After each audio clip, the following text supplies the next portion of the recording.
продолжении вчерашнего видео капитан полка имени Ахмата Кадырова пояснил слова про оккупантов и свиней в адрес российских военных словами про то, что все тысячи убитых боевиками федералов были военными преступниками. Капитан полка имени Ахмата Кадырова Ильяс Салтаев восстановил удаленную сутки назад страницу в Instagram, 85 тысяч подписчиков. Для попытки оправдаться по поводу выложенной 2 января в сторис видеозаписи о том, как в новогоднюю ночь с 94 на 95 годы за несколько дней чеченцы на голову разгромили федералов, и тысячи убитых оккупантов лежали на улицах Грозного, по его словам. Оправдываться пришлось, так как о скандале начали писать федеральные СМИ. Оправдания звучат так. Интернет-провокаторы который день обсуждают мой пост, посвященный событиям 1994 года. Для исключения сплетен и искажения смысла написанного мной хочу донести свою позицию. Я состою на службе в правоохранительных органах Российской Федерации и защищаю конституционный порядок на территории Чеченской Республики. Принимал участие в спецоперациях против террористов. Подразделение, в котором я состою, названо в честь первого президента Чеченской Республики, героя России Ахмата Хаджи Кадырова. Человека, который вместе с нашим национальным лидером Владимиром Путиным уничтожил международный терроризм на территории Чеченской Республики. Чудовищная ельцинская политика и преступная политика ичкерийского руководства привели к настоящей бойне. Пострадали в ней простые люди, причем не только чеченские, но и русские мирные жители. Для меня террористы и военные преступники, о которых я и говорил в своем посте, на одно лицо. А тех, кто начал кидать жалобы на эту публикацию, я назвал свиньями. Война ни к чему хорошему не приводит, и надо было не жалобы посылать, а высказать свою позицию или спросить у меня, что я хотел сказать своим постом. Пытающиеся извратить мои слова и раздуть из них межнациональный конфликт могут успокоиться. Ни одного плохого слова мной не было сказано в адрес представителей какой-либо нации. Такое мнение просто не пришло бы в голову, поскольку глава Чеченской Республики Рамзан Ахматович Кадыров воспитывает в каждом жителе региона и в каждом правоохранителе настоящего патриота, готового отдать жизнь за нашу страну. Мы живем в многонациональном государстве. За установление законности в этой республике вместе с российскими правоохранителями отдали свои жизни тысячи и тысячи чеченских парней, и для меня все они являются героями. Прежде чем пытаться найти в моих словах повод для скандала, надо было спросить у меня, что к чему. Повторяю, для особо умных, я отрицательно высказался не в адрес российской армии, а в адрес военных преступников и продолжаю оставаться при своем мнении. В правоохранительной системе Чеченской Республики работают многочисленные представители разных национальностей, и со всеми мы поддерживаем дружеские отношения, и никто не сможет это изменить. Ахмат – сила, Аллаху Акбар, написал Ильяс Салтаев. Он пишет: «Я отрицательно высказался не в адрес российской армии, а в адрес военных преступников и продолжаю оставаться при своем мнении». То есть каждый убитый боевиками в Грозном в 94-95 годах 18-летний российский военный или ОМОНовец – преступник. Да и слова про то, как за несколько дней чеченцы на голову разгромили федералов, невозможно истолковать как разгромили военных преступников, не имеющих отношения к российской армии. Да и в оправданиях про свой ответ 3 января в сторис всем возмущенным словами про оккупантов и «свиньи, мы с детства так вас называли». Помощник командира полка имени Ахмата Кадырова неубедителен. Мол, тех, кто начал кидать жалобы на эту публикацию, он назвал свиньями. С детства, говорит, кидающих жалобы в Инстаграм называл свиньями, хотя этой соцсети тогда и не было вовсе. Но сегодняшнее видео не об этом, а о праздновании Нового года в Москве и Питере. Складывается ощущение, что не только Ильяс Салтаев относится с пренебрежением к россиянам и считает нас свиньями, но и другие. Этим видео я не пропагандирую ненависть к кому-либо. Сегодня мы говорим только о фактах. Вот фотография новогодней Москвы, которая красноречиво, одним кадром все показывает. Ходят, гуляют москвичи и гости столицы. Парочки фотографируются. Семья с коляской стоит у лавочки. На другой расположилась пара. Ну а на третьей мы видим, как один молодой человек фотографирует другого, который на кадре, видимо, хочет показаться властелином Москвы и москвичей, нагло забравшись с ногами на лавочку, на которой буквально несколько минут назад сидели и будут сидеть москвичи. И принял позу, говорящую, что «я тут хозяин». Некрасиво, некрасиво, нагло, нагло, некультурно, некультурно, недостойно. Нет, недостойно по отношению ко всем присутствующим и проходящим. В одном из прошлых видео я показывал кадры из Москва-Сити, в котором в новогоднюю ночь приветствием между прогуливающимися молодыми южанами стали крики «Аллаху Акбар». А вот еще раз это видео и дополнительно несколько других.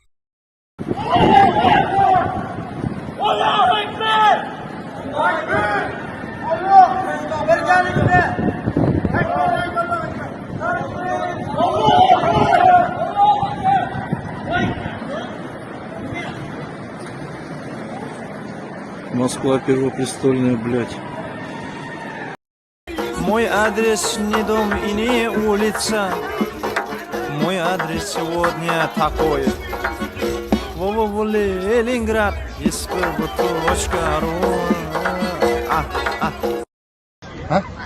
Ребят, смотрите, Ярославский партбулвар.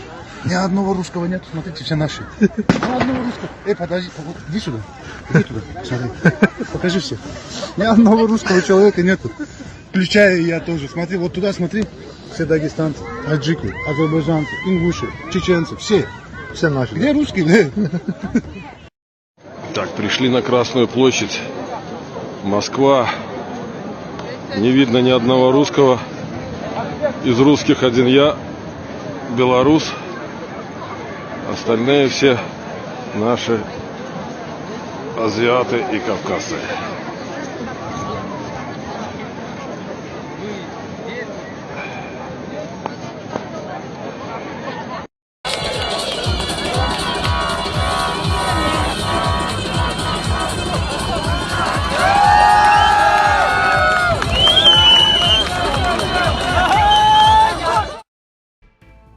А что местные жители, москвичи? Они возмущаются, но, судя по новостям московских информационных изданий, стараются делать это дома, в соцсетях. Вот такие заголовки в СМИ. Пользователей соцсетей разозлило исполнение лезгинки в центре Москвы в Новый год. Танцующие лезгинку в центре Москвы в Новый год разозлили пользователей сетей. В то время как присутствующие на месте россияне смотрят с восторгом, снимают на телефоны и аплодируют. В сети под этим видео разгорелся спор. «Попробуйте так станцевать русский народный танец в Чечне, вам дадут в лицо сразу», – написал один. «Сам являюсь кавказцем, когда вижу такое, в душе такой стыд, хочется лишь уйти подальше и не видеть этого», – написал второй. «Снова? Сколько же можно? Где милиция?» – прокомментировал третий. И это, кстати, та самая Манежка, на которой в свое время собрались тысячи русских националистов на акцию в память о фанате Спартака Егоре Свиридове.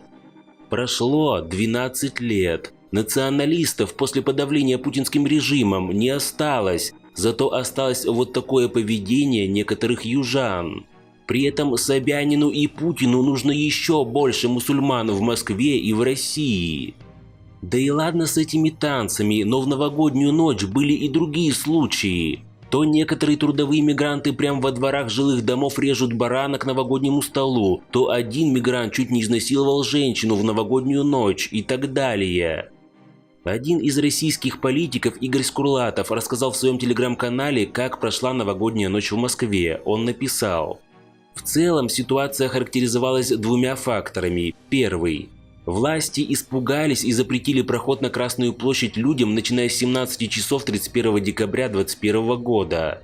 В результате у Кремля скопились тысячи отдыхающих, которые периодически пытались прорваться, но неуспешно. Такие действия не прибавили, понятное дело, популярности властям. Второе. Основная часть празднующих в Москве – мигранты, поэтому всю ночь толпы азиатов и кавказцев терроризировали центр столицы, выкрикивая «Аллах Акбар» и приставая к местным жителям. А в Новой Москве, в городе Троицк, похотливое животное из Средней Азии и вовсе прямо на парковке повалило молодую русскую женщину 38 лет, мать двоих детей, и уже начала стягивать с нее трусы, когда случайно оказавшийся рядом мужчина не пресек действия мигранта и не сдал его в полицию, написал политик. 2022 год в прямом эфире, но нас вот связь подвела, мы прям просели, и вот этот вот момент, где люди свистели, чтобы их пустили на Красную площадь, чтобы они увидели салют, вот этот вот момент, тут прям в самом конце мы вам не смогли показать, но пересмотрите наш вот первый прямой эфир, там 30 минут, в принципе, мы там показали все обстоятельно. Посмотрите, задержания уже произошли, то есть действительно сотрудники полиции задержали очень многих. Вот у нас в Москве очень много мигрантов, поскольку центр Москвы 1 уже января, 31 декабря ушло. И очень много мигрантов из Таджикистана, Узбекистана, Кыргызстана приехали сюда, в Москву. И поскольку у них проблемы с документами, то сотрудники полиции их задерживают. И вот вы, собственно, видите автозак, где находятся очень многие мигранты. Их сейчас повезут в ОВД. Здравствуйте. Здравствуйте. Не с наступающим, уже с Новым годом. С наступающим, с Новым годом все Российская Федерация. Или вот как турист из Томска рассказал в Твиттере о том, как встретил Новый год в Москве. Текст эмоциональный по понятным причинам, читаю дословно.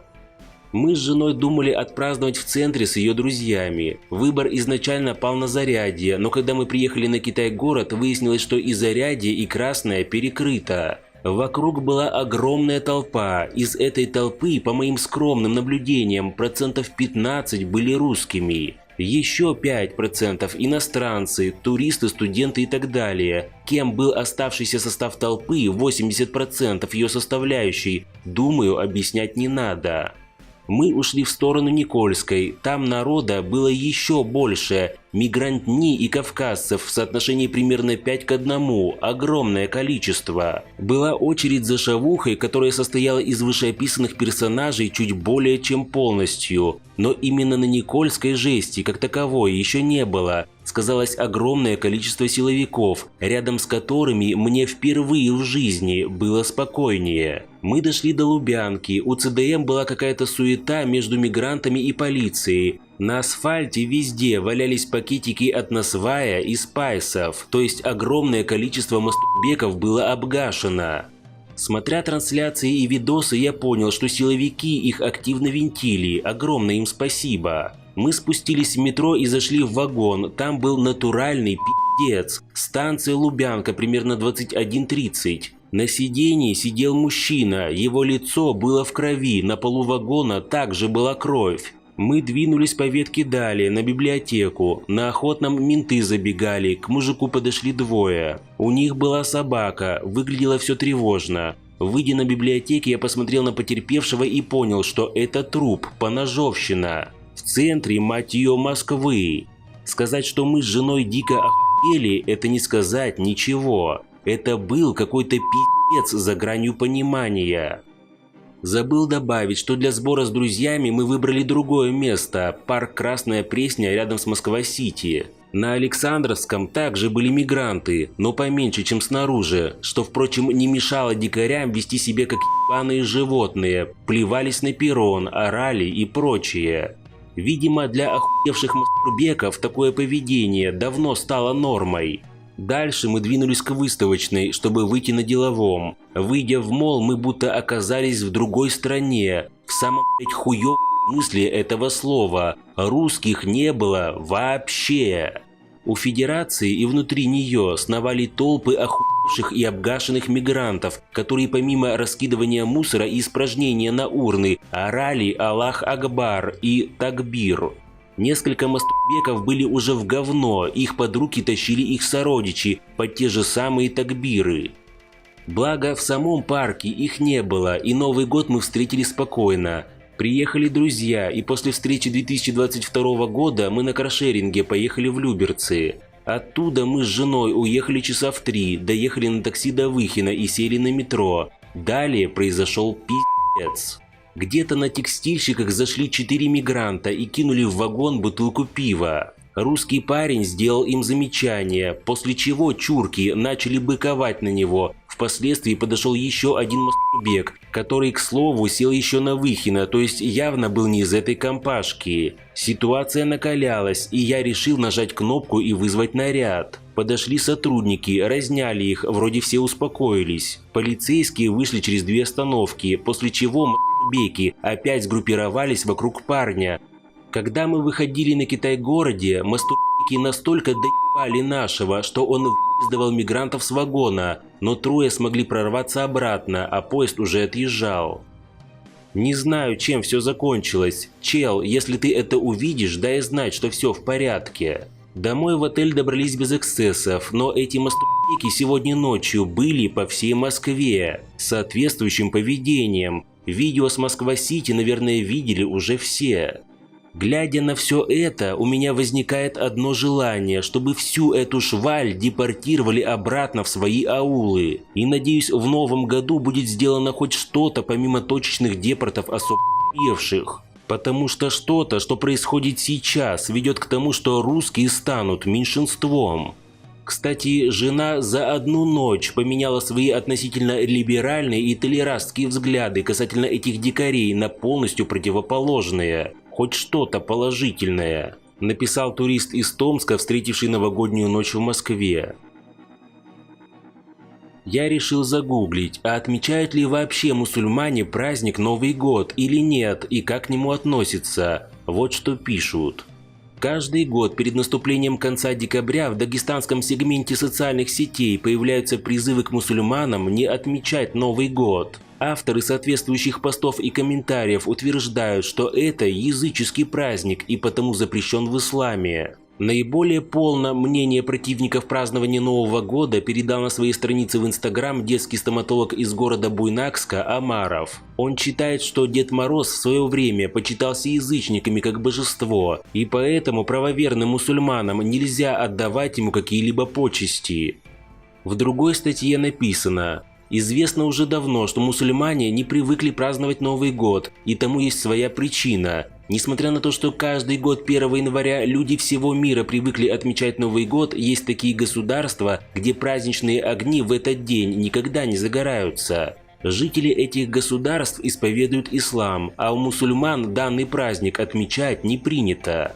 Аутентичные мусульмане не хотят признавать этот праздник, ведь светские гуляния для них являются греховными. Потому только в некоторых мусульманских государствах могут нарядить елку к зимним праздникам. В таких государствах, как Иран, Таджикистан или Саудовская Аравия, за празднование Нового года человек запросто может попасть в тюрьму или получить еще какое-то строгое наказание.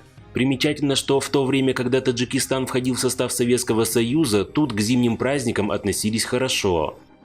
Известно, что Новый год вовсе не имеет религиозного подтекста. В России праздник основал Петр I, он означает лишь старт будущего календарного года. А вот у людей, которые исповедуют ислам, календарный год совсем иной.